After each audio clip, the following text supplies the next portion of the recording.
ka, mami. May mensahe sa kanila. Ang ano ko lang naman sa kanila na ano lang, malaki lang ang pagpapasalamat namin na ano, hindi naman sa ibig sabihin nga nangarap ako ng ganito, na ganito ang mangyayari talaga. Hindi naman. Hindi pangyari, mami, yan. Kaya lang, that is a masyado naman big nilang celebration, but not. pinabungga naman ang ano nila. Kaya wala na rin naman kaming dahilan kung hindi magpasalamat sa kanila, sa mga apo ko, lalong-lalo na yung nandoon sa ano, Siguro, nagpakaalis ng dalawa sa mga anak ko at saka yung mga apo ko rin nga nandito. Ano sila silang mga excited sabi ko, Diyos, ano ba ito? Sige na lang, hindi na lang kami kumikibo. Kasi pag tinatanong kami kung excited na ba kami, excited nga ako, pero naman para naman nalulungkot din ako sa mga ginagastos nyo. Kasi siyempre parang mahirap isipin yun yung ganyan. Ang buhay ngayon sa ano, a very big, a Herculean task cannot be accomplished by one of them. Oo nga. Without the, ano, yung the three with their understanding husband.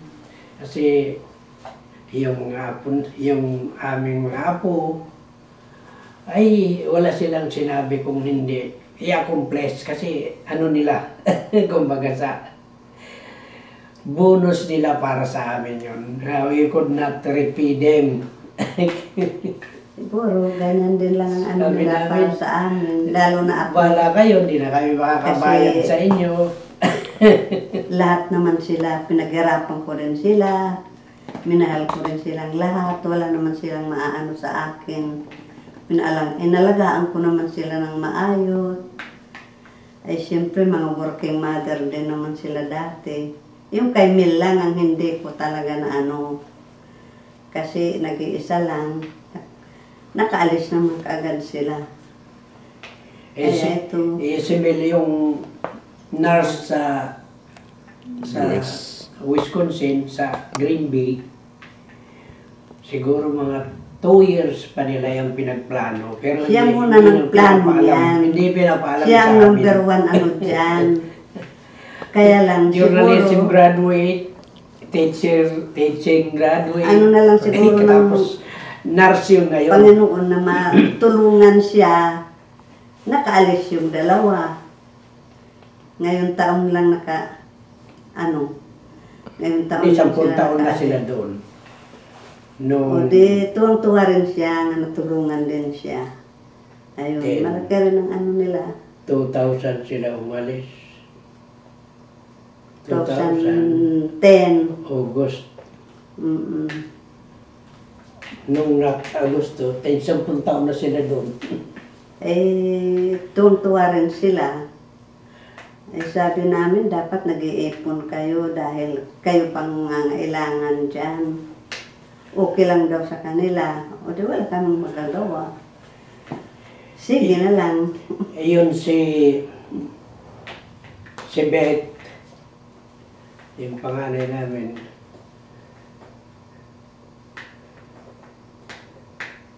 Yun ang hindi nakatapos ng, kasi nagtrabaho, medyo, alam mo naman, ang dami ng linigaw, kaya hindi siya nakatapos ng mag-aaral, pinagpalit.